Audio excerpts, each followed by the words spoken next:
Hello and welcome back to Rage Gaming and more Nightreign. Today I want to talk about the classes, the Nightfarers, and who's the best and worst. You're obviously going to need to cut this up into two categories though, which is basically in solo versus in a team. We've had it announced that they're gonna introduce duos at some point, but for now, it's either solo or trios, so we're talking about that. Initially, I'm gonna talk about solos, and then as I talk about each class, kind of talk about why, their pros and cons and issues of them. Then I'll talk about team, and assume you already heard all that, or already understand all that. So with that explained, let's get into it with the solo list, starting from the bottom. The worst class for solo is actually two. It's Recluse and Revenant. Does that mean they're bad? Absolutely not, and please don't think that. Revenant has insane potential, especially in solo when you think about the fact that there's no one actually stealing your kills, which means your passive can actually proc pretty much every time, meaning you get all these random minions to help you fight and clear out camps.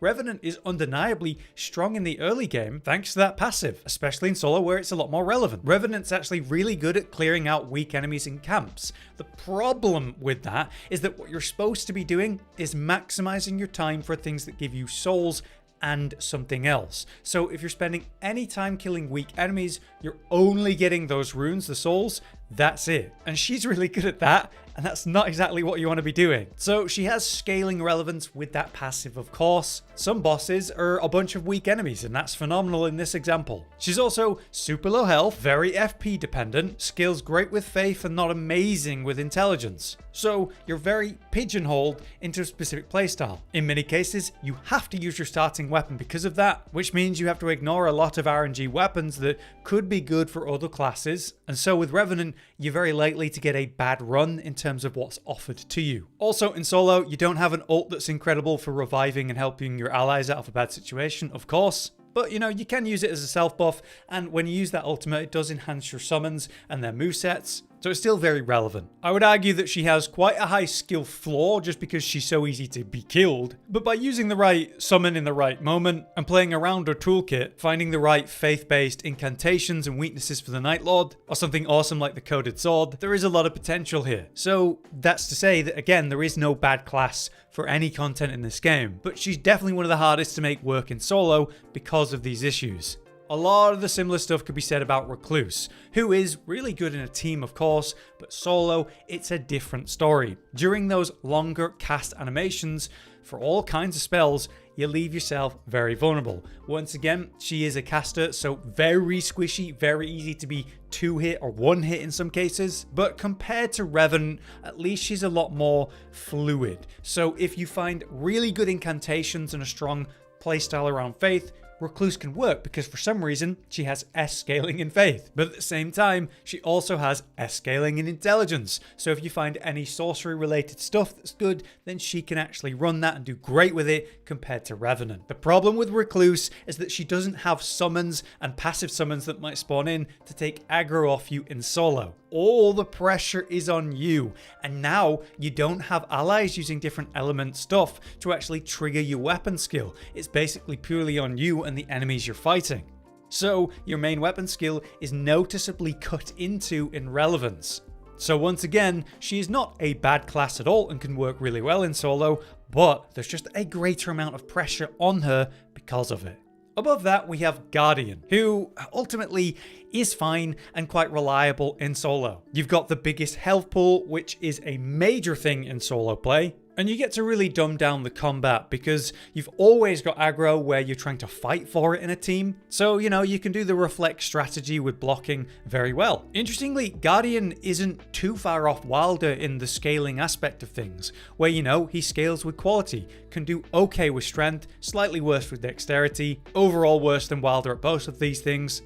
But it does mean that you can pick up a big heavy weapon and go for a stance-breaking stagger playstyle, or many of the quality weapons and run different Ashes of War for that purpose. You can get a lot of control with this class with the Whirlwind effect if you're fighting a group of enemies that stagger to it easily, or any humanoid boss, of which there's quite a few like the Black Knife Assassins or otherwise, that you can interrupt with a Whirlwind and chain stagger. I would strongly argue Guardian is one of those reliable, easier options for solo play, but doesn't have like the insane output and burst that the others do have to get through the fights. But definitely a great one to learn the game with. On that note, we have Raider just above that, because basically, similar issue, very simplistic playstyle, but with a huge health pool and a kit that is around taking a hit and reversing it, or just trading, especially if you have, of course, the relic that gives you the Bloodborne rally healing. You're able to just kind of R1 spam and tank and trade and heal back up again. The difference here is that we have S scaling in strength, which means those big weapons that you're obviously going to be able to get staggers better for, you can engage with those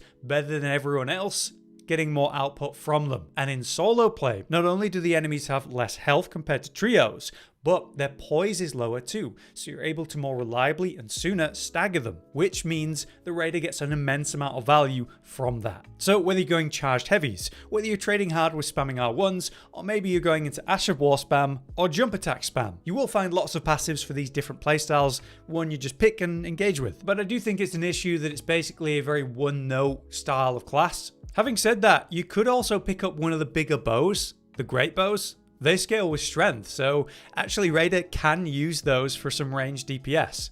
It's going to be important against bosses like Augur, for example. But now we get into the topic of the top classes and who's kind of better than who. Let's start with 4th place, which is Duchess, who is absolutely insane in the team, but I do think has noticeable drawbacks in solo. By no means this is a bad class in solo, it's one of the best. Just compared to the others, it has its issues. All of the other classes that are above this have an ultimate that can be used directly to deal damage, which can be absolutely devastating in the right concept. Because the enemies have lower poise and of course lower health pools, having an ultimate that deals a lot of damage goes a long way in solo.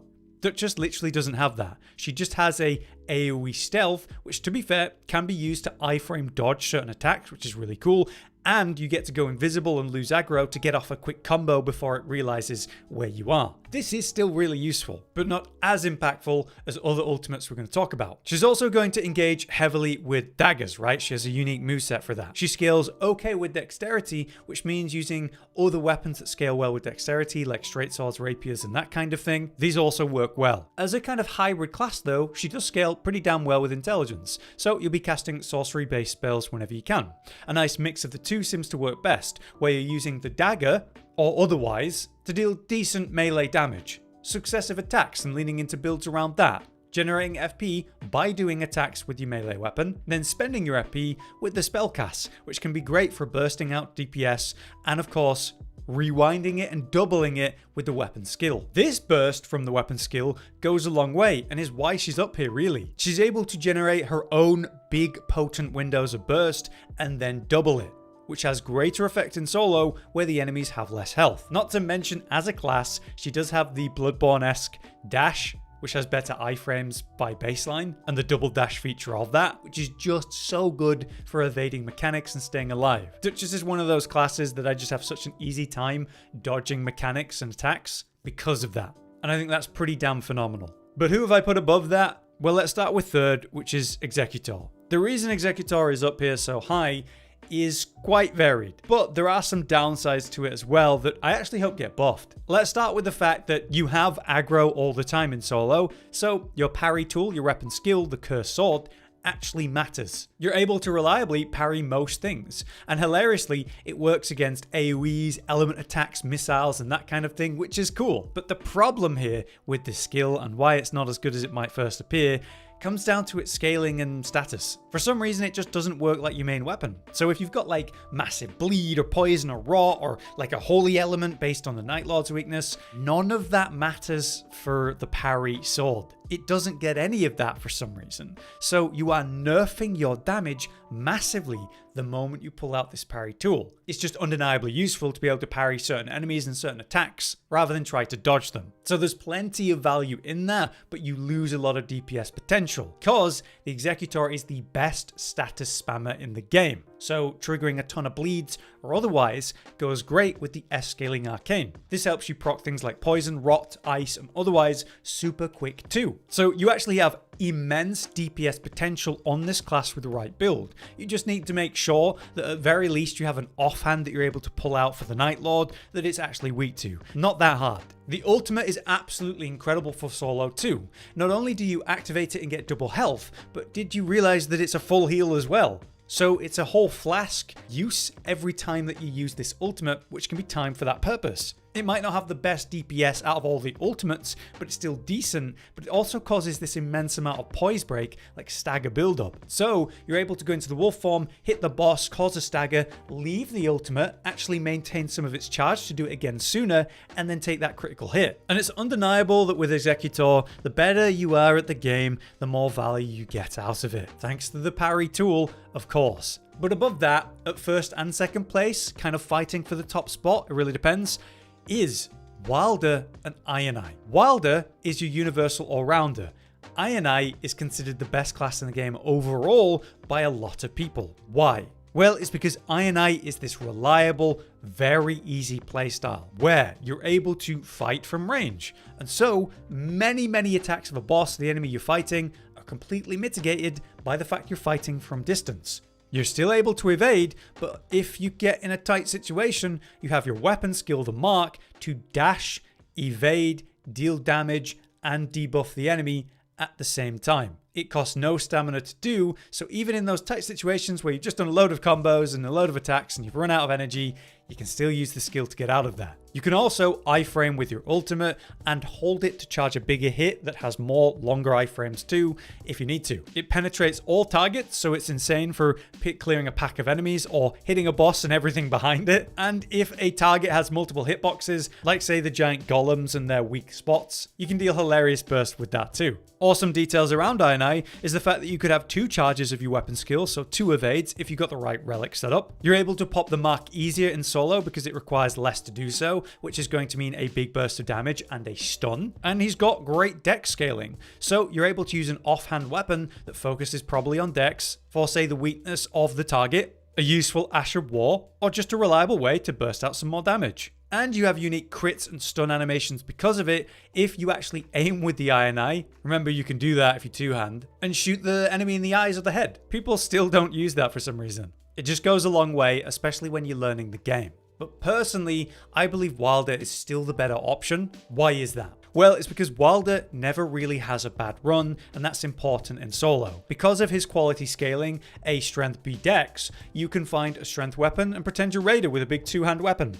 You could find a dex weapon and pretend you're Executor or Duchess or even Ionai. You can still use a bow and it's great. I use a bow against Augur every time, even though I'm Wilder. You can use a fast, quick combo weapon. You can use status build-up weapons. You can power stance or 2-hand. If you find any weapon that's great as an Ash of War spammer or a weapon that has a good Ash of War 2 spam on it, it can carry the run with this guy. Why Wilder is so good is because he scales well with pretty much every melee weapon you're going to find. And so if you find a good weapon with a good setup, he can run it and do well. That's the issue with lots of classes in solo where they're pigeonholed into one playstyle and don't find what they're looking for, which happens more in solo play when you don't have teammates to drop you stuff they found. And then obviously he's got the passive that protects you from death, very important in solo, which you reset at every grace anyway. You've got incredible mobility with the claw shot, and people are starting to run 2 claw shot because it's really fun. You've got the ultimate, which is unbelievable for stagger build-up, guaranteed crits, especially in solo, as well as the burst it has. And if you get that effect with the relic that puts the fire down and keep the boss standing in that, the DPS is nuts. It's got ridiculous iframes to evade any of the most annoying boss mechanics you might be dealing with. He's just an easy class and one that can do damn near everything, and so in an RNG simulator like this game, he comes out on top most of the time. But now we have the team version of this list, which I'm going to go through a lot quicker because we just covered a lot of the detail in solo. Let's start from the bottom in team. In my opinion, the worst class overall for this is Raider, and that is just because he doesn't really have the biggest value when he doesn't have aggro, because, you know, he's got this passive where he can ignore weaker blows, but also he has the retaliate skill, which is enhanced when you actually take a hit. And there's all the relic setups that enhance retaliate by taking bigger damage when you're using it to give yourself bigger buffs. Also, his ultimate, as handy as it can be, it does also get in the way quite a lot of the time by generating a barrier between you and your allies and the target. I feel like half the time I have a Raider on my team and they use their ult, I'm like groaning because they just blocked one of my attacks or something that I was trying to do. By no means is Raider bad though, guys. Big strength weapons, lots of stagger build-up, being able to tank when he needs to, that nice health pool because of it. It's still a useful thing. I just find that he gets in the way more than anyone else just because of the ultimate. And his big value of Retaliate doesn't get to work unless he has aggro and there's 3 of you and spreading aggro and all that. So I just find he has the most issues, I suppose. Above that, I have Guardian, who actually can be a phenomenal aggro holder in trios.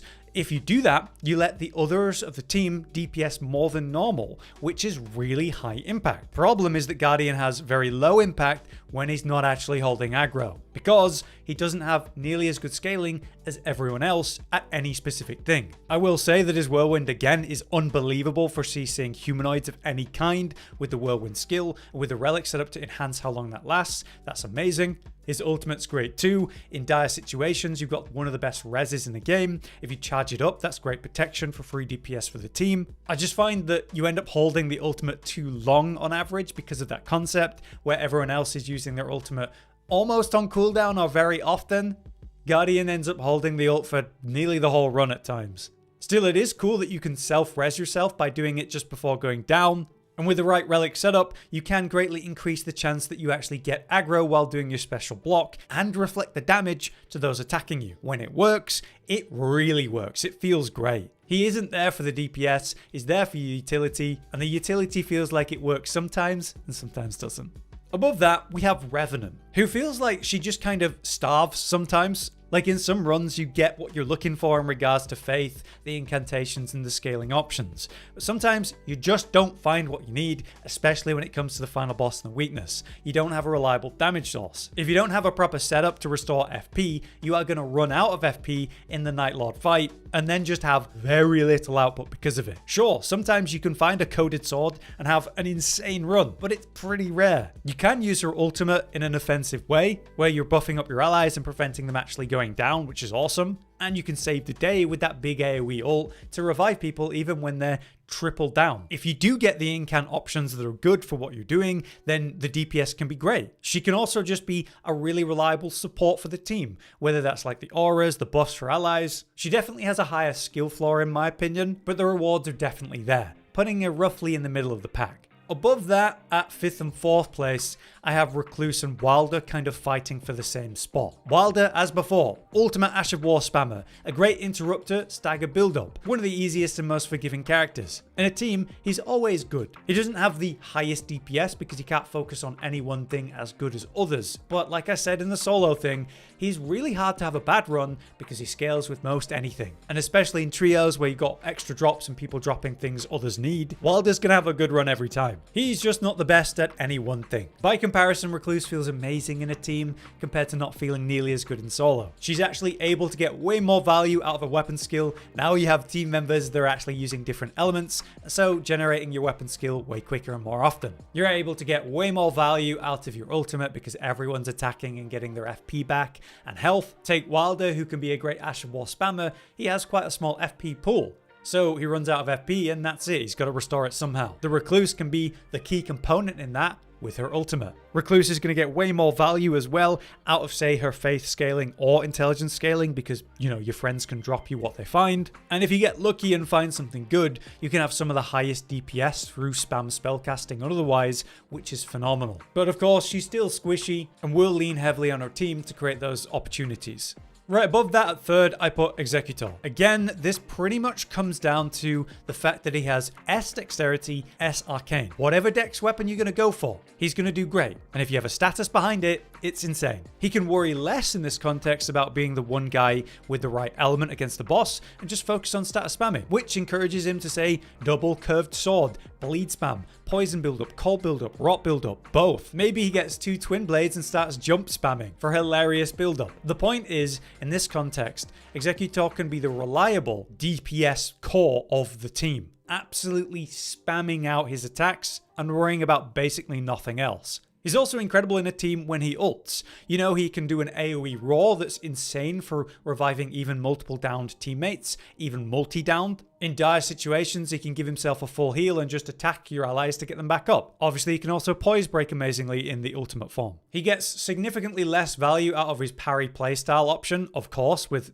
aggro being split up. But like I said in his section for solo, it's not that good anyway right now because you don't get your main status passive on that weapon for some reason. So I just think he's a great DPS call. Above that in a team though, we have Duchess at second place. Duchess is able to get way more reliable successive attack combos, restoring her FP really well with the right setup, so she can do plenty of ranged spellcasting spam. The utility of her ultimate comes into play in trios a lot more, taking the aggro completely off of your Recluse or Iron Eye or whoever who doesn't want aggro and wants to spam their main DPS tool. In a team, you're able to get even more value out of her rewind effect, where say you coordinate the big burst of a spell, an ultimate, and a big Ash of War at the same time, and then use your weapon skill to cause it to happen a second time. In a team, of course, she's more likely to find the nice dex option or spellcasting option because there's more drops and more spreading of that loot. And again, she's so reliable because of her passive, her Bloodborne dash with the greater iframes on it. She just seems to go down a lot less on average in all the runs I've seen and played as her. And if worse comes to worse, you can always pop an invis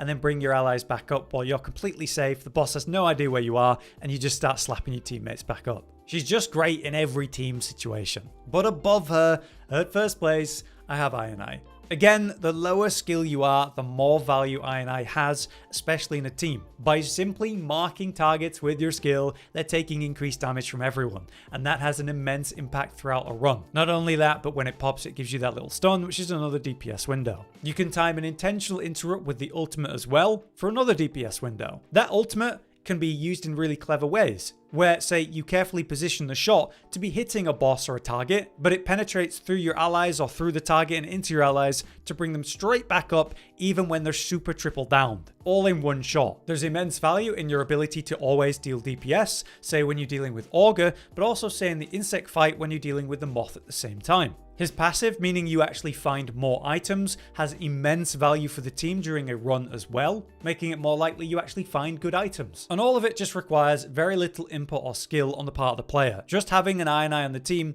always feels good. Though, of course, I do wish people would make more out of his kit, where, you know, they engage with melee playstyle with a dex weapon, Ashes of War to actually use the FP a bit, and proper free aiming to shoot specific enemies in their special weak points for critical damage and also special stuns. He's just immensely valuable in a team, and I think we all know that. So yeah, that's my Nightfarers list, ranking the best to worst. I hope you can understand my reasoning on all of these, but if you'd move it around a little bit, let me know how and why. And either way, you can beat the whole game, every boss, every enemy, on any of these classes, both in solo and team. So it's really no problem having any of these guys on a team. But it does make me wonder if they're going to do a patch where they rebalance things, who's going to take some hits, who's going to get some buffs. We'll have to wait and see. Until next time then, I've been Hollow, you've been you. Thanks for watching, we'll see you next time. Josh, Cotton, and Hollow with the videos, dropping the humor like a hammer on your tippy toes, bringing entertainment on a daily arrangement to take our insanity and turn it into entertainment. Yes, I said entertainment twice, to reiterate that it is nice to look into your faces on a mostly daily basis when you let us in your homes to make the whole world a stage. Goodbye.